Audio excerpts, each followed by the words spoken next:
you thankful for this Thanksgiving? Beans, right? Jesus Christ and Byron. Who? Byron. Who? Byron.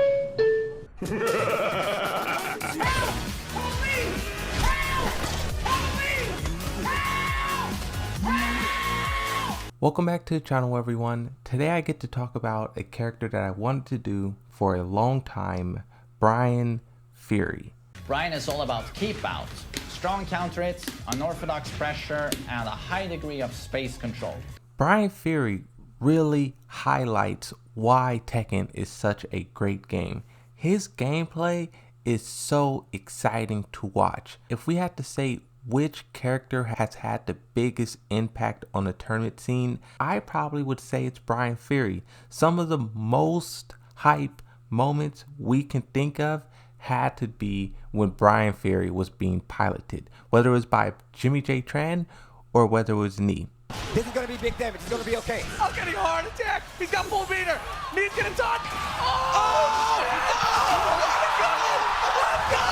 Oh, my God! Whitney is playing like a genius! Oh! Oh my! This is not over! Oh my God! Oh! No! The second hit, you son of a bitch! Oh, 10 seconds left on the clock! What's about to happen? Just wait! Oh my God! Oh, the buzzer breaks! Oh, the block on the button! Jimmy J. Tran! Not anymore. Even now. Oh! That is so good! Okay, what's he gonna do? Doesn't tech roll this time. Oh, he's got to get out. He's waiting for him. Oh my gosh, he cornered himself. Woo! And the punish. Is that gonna be enough? It should be. Get out of here. We need more characters like Bryan Fury to really intensify the game and also the tournament scene overall. But Bryan Fury, he was first introduced into Tekken 3. Reading the story, it says part man, part cop, all zombie. Bryan Fury, a former soldier turned officer in the International Police Organization, was killed in a shootout in Hong Kong. Bryan's corpse was transported to a laboratory of a man named Dr. Abel. This 88-year-old scientist was fairly famous in the underground society, but his findings were often preceded by Dr. Boskanovich. However, at last, he came to the last step of completing his master project, the cyborg army. Dr. Abel thought that the perfect cyborg must have the mechanics built by his rival, Dr. Boskanovich, so he reanimated Fury's body and sent him off to collect this data. In his former life, Bryan was known as a skillful detective, but on the other side, he was always followed by dark rumors. Investigating Hong Kong drug trade, Lei Wulong discovered that Fury had connections with drug dealers. Bryan Fury sneaks into the King of the Iron Fist tournament, targeting Yoshimitsu, who has strong ties with Boskanovich. In Tekken 3, Bryan Fury's story is kind of all over the place, but I love it. He's making a lot of enemies very fast. Lei Wulong, Dr. Boskanovich, Yoshimitsu, Abel, we'll see why in just a second, but his story from the get-go has so much potential, and we don't really see that now with some of the newer characters. Their stories seem like it leads to a dead end, or maybe it has one string that connected. And what is also fascinating about Bryan Fury, when he was first introduced into the game, he was supposed to replace Bruce. Now, both of those guys are like elbows and knees kind of fighters, but Bryan Fury didn't really succeed in replacing him because he kind of was his own character. He kind of has his own fighting style, his own identity. I would say it's a good thing that Bryan Fury didn't replace Bruce, even though Bruce is having some struggles in Tekken 7 with other characters showing up. I think the foundation for Bryan Fury is very strong. Rule number one of any fighting game, if the guy dresses like the character he plays, he's probably a nerd. And it's Okay, I thought you were just something about the matchup, but hey, that works too. Now let's talk about Tekken 4. Bryan Fury came to the realization that his life was quickly coming to an end. 2 years ago, the mission was about to recruit Dr. Abel as its top scientific advisor. When this happened, Abel abandoned Bryan without giving a second thought to the now obsolete cyborg well-being. Bryan knew that the only person capable of extending his life was Abel, his creator. Bryan despised both Heihachi, the man who took Abel away from him, and Abel himself for abandoning him. One day, Bryan Fury heard news of the King of Iron Fist Tournament 4 and decided to enter the tournament. He entered knowing that it would probably be his final fight. As he trained, Bryan sensed that his death was quietly approaching. I like there that they say quietly. It makes you think that like Yoshimitsu or the Manji clan is like sneaking up on him. They're like lurking. It says, despite his impending death, Bryan's physical strength did not diminish. On the contrary, Bryan's muscles flowed with energy that made him more powerful than before. Along with the new strength, Bryan developed an almost uncontrollable rage that also manifested itself in an outward physical appearance.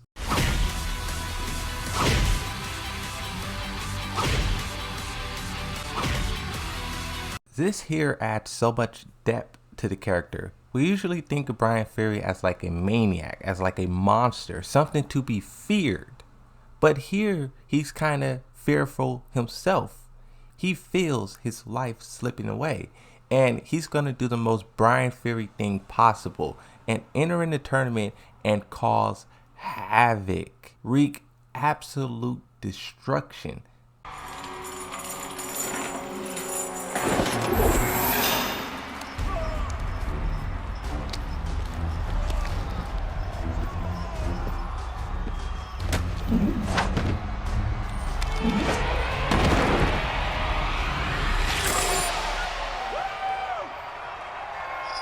It's things like this that makes Bryan Fury one of the best characters in the whole entire series. Bryan staked everything on this one hope. If he won the tournament, he would become the head of the Mishima Zaibatsu. More importantly, if Bryan Fury defeated Heihachi Mishima in the tournament, he could easily take control over the Mishima Zaibatsu to do his bidding. It's funny, these characters really join in the tournament thinking they're gonna win. It's the 4th tournament at this point. The 4th tournament, and so far no one has won beside one of the Mishimas. So they think the past 3 times was a fluke. This 4th time they're gonna get in there and win. It's really crazy how like delusional some of the characters are, especially Tekken 7. At that point, it's 7 King of the Iron Fist tournaments. The past 6 tournaments was won by Mishimas for one reason or another. I would not go to the 7th one no matter how many tickets they sent me, because it's obviously rigged at that point. If all went as planned, Bryan Fury would command Abel to modify his body to prolong his life. This would also be an opportunity for him to upgrade his body. It would be his opportunity to upgrade himself to the most powerful being in existence. They're all gonna pay the ultimate price. Whoa! Dude, what's all that stuff you're grabbing? Tools! Tools! Duct tape, zip ties, and gloves. I have to have my tools. Now, in Tekken 5, his story picks up. In order to receive a technological upgrade to his cybernetic body, Bryan entrusted himself to Dr. Boskanovich and drifted into a sleep. Upon regaining consciousness, Bryan realized that his body remained unchanged. Dr. Boskanovich explained that his body contained many complex mechanisms that would require more time to be fully understood, but he was able to install a perpetual generator as an energy measure. Perpetual power generator. Incredible, Bryan Fury exulted. Bryan shoved Dr. Boskanovich out of the way as he headed to the door. Several members of the Manji clan tried to stop him, but they got spent sprawling to the ground and Bryan Fury left the secret base behind him. Now, this part here always confused me. Well, one, I never knew that Dr. Boskanovich didn't complete the surgery, the upgrades. I always thought that he did. The only thing that he actually did to Bryan Fury was basically put a battery in him. Putting myself in Bryan Fury's shoes, I could kind of see why he would go on a rampage here, because this is the 2nd time where a scientist, a doctor, have failed him. First was the doctor who revived him, who brought him back to life. And then it was the second doctor, who some say is better, right? Dr. Boskanovich, who once again fails him. And at this point in time, Bryan Fury has to be feeling like all of these scientists are basically con artists. All of these scientists are liars. And that's why he goes on this rampage, in my mind, because this is the second time where they basically left him to die. Who knows what happens once that emergency power generator or whatever stops, you know? In my mind, you would think Yoshimitsu would be there when Boskanovich is waking him up, right? Because Boskanovich tells him exactly how long he's going to be asleep. He asks Bryan Fury, "Do you agree to this?" Bryan Fury nods his head. Yes. Yoshimitsu is standing there the whole time. You think when Bryan Fury is waking up and he's going to be this increased, enhanced soldier, he would be there. Maybe he just had something more important to do. Maybe, you know, who knows? But I just think that's a massive oversight on Yoshimitsu's part. And I think this is the reason why Yoshimitsu is always looking for Bryan Fury, searching for him. He gets his mistake. He understands it. He lives with it. And he's trying to correct it, but it's like Bryan Fury is so powerful. He's so dangerous. You just can't walk up to him and tie him up with a rope. You're really going to have to take him down.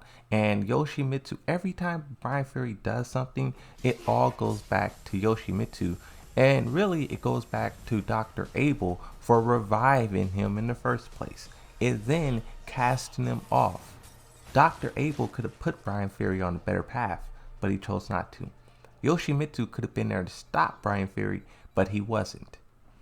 In Tekken 6, after getting his hand on a perpetual generator, Bryan Fury decided to join the King of the Iron Fist Tournament 5 for the purpose of testing his efficiency. However, Yoshimitsu's repeated meddling hindered his tests and hopes of unlocking its ultimate power, greatly frustrating Byron! Who? Byron! Who? Byron! Soon afterwards, Bryan began destroying everything in sight. Driven by rage, he joined various battlefields the world over, reducing this and that to rubble.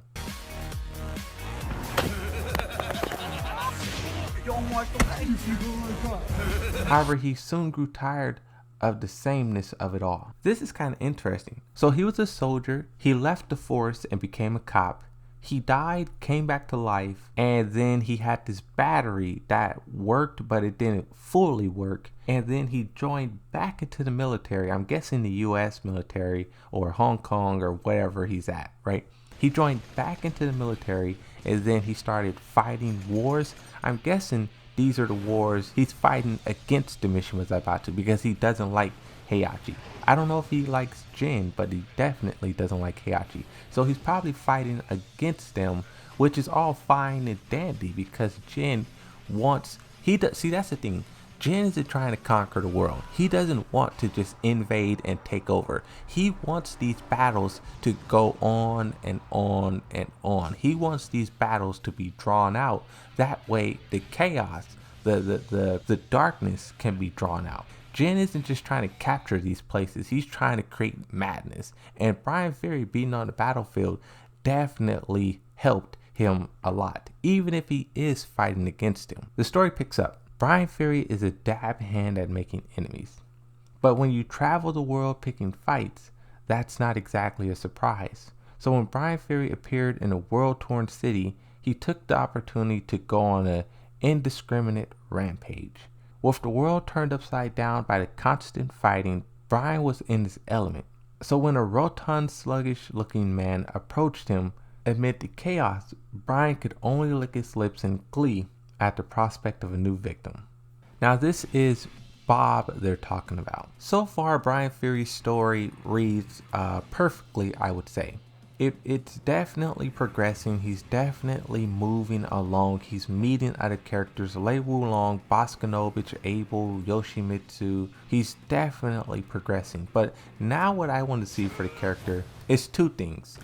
One, I would like to see him either run into Kunimitsu and maybe form some alliance with her, which I really don't see that happening. That's just like fan fiction. I would love to see those two team up and really give Yoshimitsu a run for his money. But then the second option is obviously I want to see him and Yoshimitsu fight for real. Of course, we always see it in his ending and Yoshimitsu's ending, but we never see it in a canon ending. I really want to see, because Yoshimitsu is the ninja. He's the stealth. He's the silence, the darkness. Bryan Fury is the chaos, the muscle, the bold, the brash. I want to see who will win out of that, right? Bryan Fury probably could one-shot Yoshimitsu, but if Yoshimitsu get the right timing, the right angle, he probably could do the same to Bryan Fury, right? It would be very, very cool to see them fight.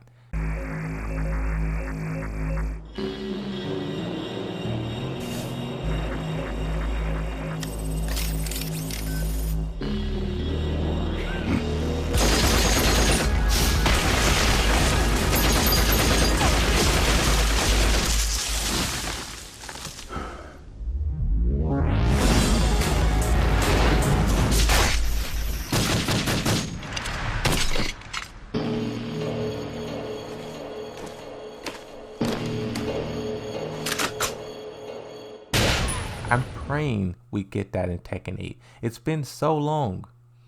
Tekken 3 is when this all started.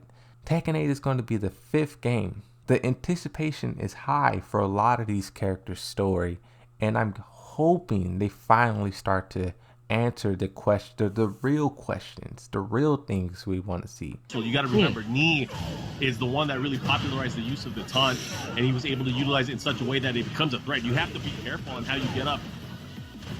Wow, the full combo. He used everything perfectly this time. It still gets it to the wall. I've never seen that before. And JDCR keeps tech rolling, and this is what you get against a player as good as Knee. There was some things that I didn't know here about Bryan Fury, but everything else I pretty much knew. Madman, maniac, maniacal laughing.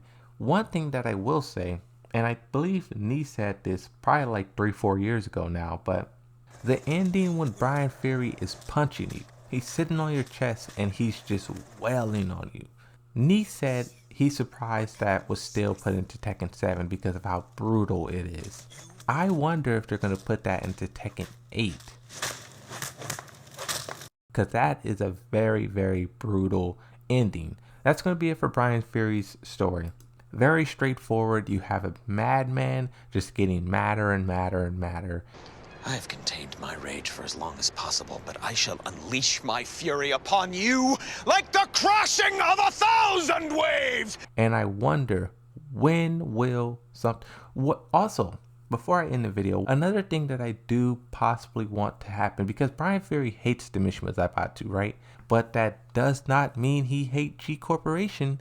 I would love to see Kazuya recruit Bryan Fury to his team, because right now Jin is kind of doing the same thing. He has Lars, Lei, Alyssa, Zhao Yu, Asuka, Leroy Smith, Paul Phoenix, King.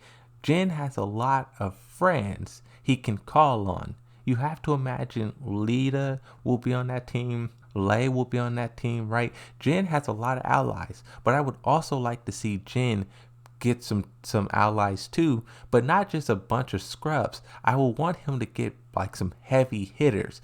Bryan Fury, heavy hitter. Even though Fakaram is a good guy, he's a prisoner. I feel like G Corporation could leverage that in their favor.